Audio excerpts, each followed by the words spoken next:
Hello friends, ஊட்டி trip போயிருந்தோம். ஊட்டி போகிறதுக்கு முன்னாடி, மலை ஏறுறதுக்கு முன்னாடி எப்போதுமே மேட்டுப்பாளையத்தில் ரூம் எடுத்து ஸ்டே பண்ணிவிட்டு ஃப்ரெஷ் ஆகிட்டு அதுக்கப்புறம் வந்து பொறுமையாக வியூஸ்லாம் பார்த்துட்டு மலை ஏறுறது தான் வழக்கம்.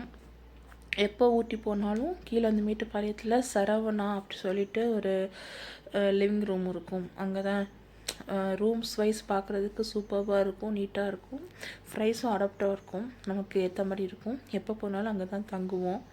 நீங்கள் போனீங்கன்னாலும் நீங்கள் ட்ரை பண்ணி பாருங்கள், உங்களுக்கும் பிடிக்கும்.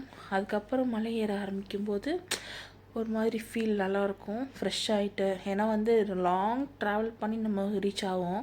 இங்கேருந்து நான் தங்கியிருந்த இடத்துலேருந்து எனக்கு ஊட்டி 8 hours ட்ராவல் வரும். ஸோ மேட்டுப்பாளையத்தில் ஒரு ஆல்ட்டை போட்டுட்டு மறுநாள் காலையில் போனோம்னா ஒரு 3 மணிக்கு மேலே சாயந்தரம் கிளம்புவோம். அப்படி இல்லாட்டி நாள் போயிட்டு தங்கிட்டு மறுநாள் மார்னிங் விடியவும் அப்படியே கிளம்பி போவோம். அது போகிறதுக்கு நமக்கும் ஃப்ரீயாக இருக்கும். ஹஸ்பண்ட் வண்டி ஓட்டுறதுனால அவங்களுக்கும் ஈஸியாக இருக்கும். எவ்வளோ தூரம் லாங்காக போனாலும் ரெஸ்ட் எடுத்து போகும்போது நமக்கும் கொஞ்சம் ஃப்ரெஷ்காக இருக்கும். கொஞ்சம் வந்து ஜாலியாக என்ஜாய் பண்ணிட்டு போகிறதுக்கு கொஞ்சம் வலி இல்லாமல், உடம்புலாம் வலி இல்லாமல் அப்படியே ஸ்மூத்தாக அப்படியே போகலாம்.